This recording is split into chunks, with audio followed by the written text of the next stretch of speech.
안녕하세요. 네, 안녕하세요. 먼저 두 분 자기소개 한 분씩 소개 좀 해주세요. 네. 네, 안녕하세요. 저는 전남공업고등학교 3학년에 재학 중인 광주 아동청소년의회 의장 김정빈입니다. 저는 광주 아동청소년의회 재선 의원이자 광주 숭일고등학교에 3학년으로 재학 중인 문현준입니다. 네. 코로나19 때문에 지금 학교는 안 나가고 있잖아요, 두 분은. 네. 요즘은 또 어떻게 지내고 있어요, 정빈 학생은? 계속 집에서 쉬고 있습니다. 아, 계속 쉬고 있고. 답답할 것 같네요. 무서워서. 네. 코로나는 코로나지만 그래도 수능은 봐야 하니까 학원은 계속 다니고 있습니다. 저 학원도 고3, 나가야 되고. 고3 수험생들이잖아요. 맞아요, 지금. 맞아요. 네. 집에서든 또 어디서든 또, 공부는 해야 되니까요. 맞습니다. 네, 이번에 이제 만 18세 투표권이 생기고 첫 선거를 이제 앞두고 있습니다. 유권자가 되신 소감이 어떠신가요? 저는 2002년 1월생으로 올해 첫 투표권을 가지게 됐는데 항상 필요하다고 생각했던 게 드디어 이루어져서 정말 기쁘고요. 네. 그리고 하지만 좀 걱정은 된 것 같아요. 아직 정치에 대해서 큰 견해를 가지고 있지 않는 친구들이나 아직 정치에 관련된 지식이 미비한 친구들은 조금 우려가 됩니다. 네. 근데 그렇다고 해서 청소년이 청소년 투표권을 법적으로 제한해야 한다? 이거는 좀 아닌 것 같고요. 네. 물론 처음인 지금은 조금 미숙할지라도 앞으로 미래를 만들어가면서 청소년들에게 정치 교육과 정치 교육 같은 부분들을 조금 늦더라도 천천히 바꿔나가야 된다고 생각을 합니다. 네. 현준 학생은요?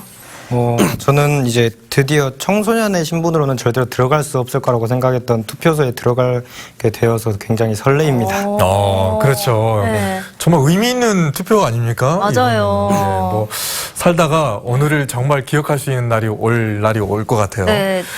두 분은 광주시 청소년의회, 아동청소년의회에서 꾸준하게 청소년들에게도 투표권을 줘야 된다 이렇게 주장하면서 활동을 해오신 걸로 알고 있거든요. 어떤 활동을 해왔나요? 저는 이제 고1 때 동아리 선배 추천으로 청소년의 처우 개선을 위해 활동하는 단체가 있다며 아동청소년의회를 소개받았고 평소에 청소년의 처우 개선이 필요하다고 생각하고 있던 시점이라 네. 아동청소년의회에 들어가게 되었습니다. 네. 그곳에서 이제 이런저런 활동을 하다 보니 학생들의 처우 개선의 가장 큰 걸림돌은 청소년이 참정권이 없다는 게 가장 큰 걸림돌이라고 판단하였고 네. 지금까지 18세 참정권을 꾸준히 주장해 왔습니다. 가장 최근 대외 활동으로는 뭐 이제 중앙선거관리위원회에서 개최했던 2019 유권자 페스티벌에서 바바청라라는 보이는 라디오 형식의 라디오를 진행하여 예비 유권자 및 유권자들의 목소리를 현장에서 듣고 소통하는 그런 장소를 마련하였습니다. 또한 독립 페스티벌, 레드 페스타 등 광주의 수많은 청소년 축제에서 활동을 하며 청소년의 참정권을 주장해 왔습니다. 네. 그런데 우리 친구들이 이제 올해 고3인 거잖아요. 그러면 공부도 정말 중요한 시기인데 이런 시기에 그렇게 청소년의 투표권을 위해서 활동할 수 있다는 게 정말 중요하다고 생각하기 때문에 또 그런 의지가 나오는 것 같습니다. 이 청소년도 투표를 해야 된다고 생각하는 이유가 혹시 따로 있으신가요? 청소년들은 지금까지 어른들이 선택하고 어른들이 결정한 세상에서 간섭하에 생활을 했다고 말을 할 수도 있는 것 같은데요. 물론 그렇다고 해서 어른들이 무작정 나쁘다 이런 이야기는 아니지만 어른들이 선택한 일에 우리가 피해받아온 일들이 너무 많았기에 이제는 우리에게도 이야기를 할 권리를 주어야 하지 않나. 왜냐하면 저희는 직접 저희에 관련된 정책의 당사자이거든요. 네. 청소년이 참여를 한다고 해서 당장 모든 것이 바뀌지는 않겠지만 그래도 하나하나의 작은 목소리가 모여서 큰 목소리가 되어서 세상을 바꿔나가지 않을까 생각을 합니다. 그리고 5.18 민주화운동과 더불어서 4.19 혁명, 6월 민주항쟁 등 역사 속 사건들은 대부분 학생들에 의해 일어났을 정도로 충분히 정치적 견해를 가질 수 있는 나이라고 생각을 합니다. 네. 이 두 분 포함해서 아동청소년의회에 의원과 의장이 있는데 네. 이분들이 뭐 학교에서 이제 뭐 대표로 뽑혀서 이렇게 한 게 아니고 실제로 선거운동을 했다고 합니다.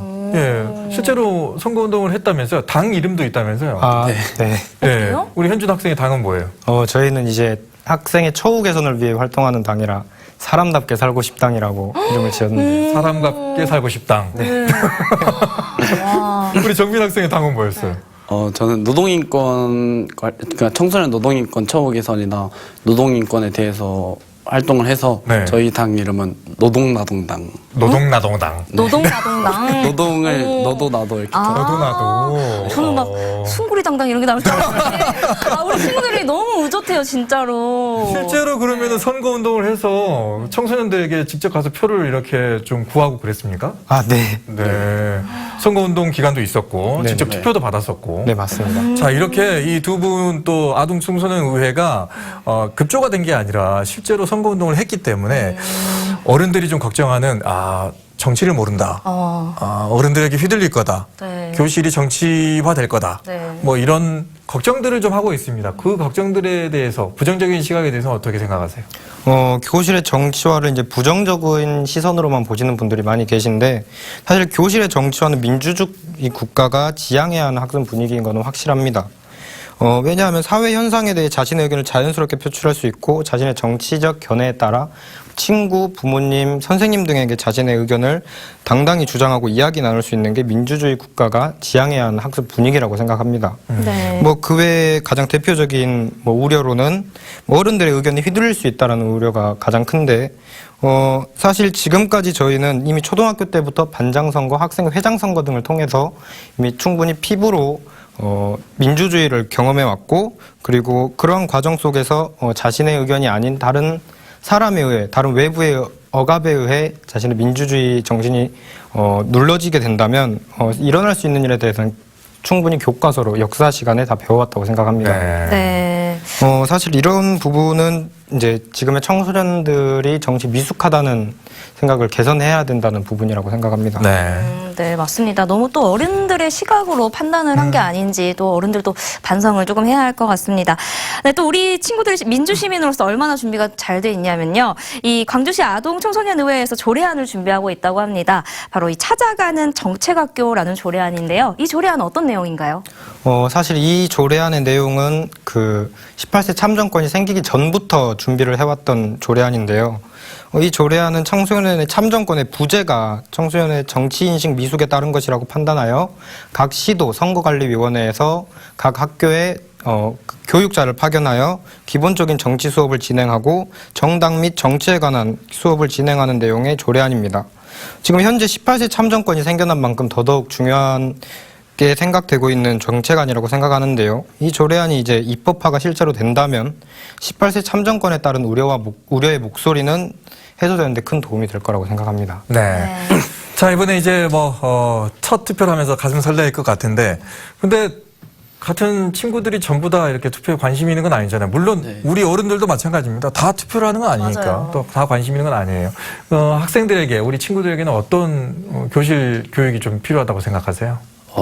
제가 이 부분에 대해서 좀 비슷하게 활동을 하고 있는 친구랑 이야기를 나눴는데 이 이야기는 우선 저희의 개인적인 의견임을 알아주셨으면 좋을 것 같고 우선 선거의 기본에 대해 생각을 해봤는데 저희는 시간이 가능하다면 그리고 선생님들이 같이 협동이 가능하다면 같이 협동이 가능하다면 같이 또는 선생님들이 협동을 해주시기 어려우시면 네. 학생의 차원에서 각 정당들의 정책이나 지금까지의 정책 실천율 이런 내용들을 학생들과 같이 이야기해보고 수정하고 싶으면 우리가 수정을 해서 정당들에게 제안도 해보고 또 이렇게 직접 겪어보는 식도 좋을 것 같고 네. 또는 학교 측에서 정당들을 이제 초청 간담회식으로 진행을 하는 것도 좋을 것 같고요. 그리고 투표 과정이나 방법 같은 경우는 경남도 교육청이 이번 주 월요일에 되게 좋을 것 같은 선거 교육 계획안을 마련했더라고요. 네.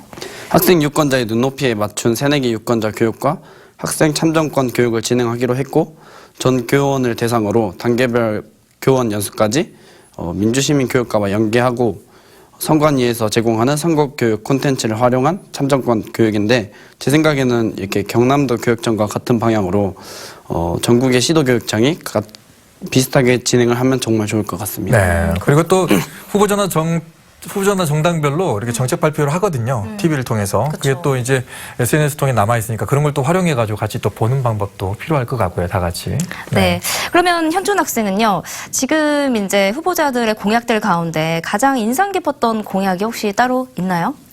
네, 이제 18세 참정권을 가지게 되면서 이제 지금 후보들이나 정당이 내세우는 공약을 쭉 훑어봤는데요. 분명히 자극적이고 분명히 혹하는 내용의 공약들은 많이 있었는데 정작 청소년 입장에서 인상적이거나 크게 와닿는 부분은 없었습니다. 네. 아마 청소년 참정권이 처음이다 보니 여러 정당에서 청소년에 대해 크게 관심과 정책을 펼치지 않고 있는 게 맞는 것 같은데요. 이러한 부분은 앞으로 18세 청소년들의 참여율이 높아진다면, 투표 참여율이 높아진다면 크게 개선될 수 있는 부분이라고 생각합니다. 그러면 현정군이 생각하기에 청소년들에게 좀 이거는 좀 필요하다고 생각하는 그런 정책이 하나 있다면 뭐가 있을까요? 제가 이제 고등학교에 올라와 보니까 생가계로 가장 큰 지출을 차지하는 곳이 이제 책 구입비였습니다. 네. 학교에서 정규 수업 외에 사용하는 책 이외에도 뭐 참고서, 자습서, 문제집 등 뭐 1년에 한 과목당 최소 5권 이상씩은 구매를 해야 되는데요. 그리고 특히 특정 주요 과목들은 학교 정규 수업 외에 뭐 방과 후 수업 보충 교재 그리고 숙제용 교재까지 한 과목인데도 한 번에 3권 이상의 책이 필요한 경우가 다분하였습니다. 꽤 많이 들어가네요. 네. 그리고 여기에 학원까지 다니게 되면 책 구입비는 폭발적으로 늘어나게 되는데 이러한 현상 때문에 이제 옆반 친구와 한 권의 책으로 자꾸 이제 돌려 쓰는 친구들도 많이 우후죽순으로 생겨나고 있습니다. 네. 이런 책 구입비는 사실 학생 입장으로서는 상당히 경제적으로 부담스러운 게 사실이라 학생들의 부교재 구입비를 지원해주는 정책이 있었으면 좋겠다고 생각합니다. 예. 네. 자, 이렇게 실질적으로 느끼는 정책도 역으로 제안을 했습니다. 네. 예. 이번에 이제 18세가 되면서 이제 투표권을 얻은 인구가 학생들 한 50만 명 정도 됩니다. 적지 않은 수입니다. 그 수가 우리나라를 또 바꿀 수가 있고요. 지금까지 교육으로만 받아왔던, 교과서에서만 봤었던 것을 이제 진짜 현실 정치에서 이제 활용할 수가 있으니까 네. 우리 청소년들도 많이 참여해줬으면 좋겠습니다. 오늘 두 분 나와주셔서 고맙습니다.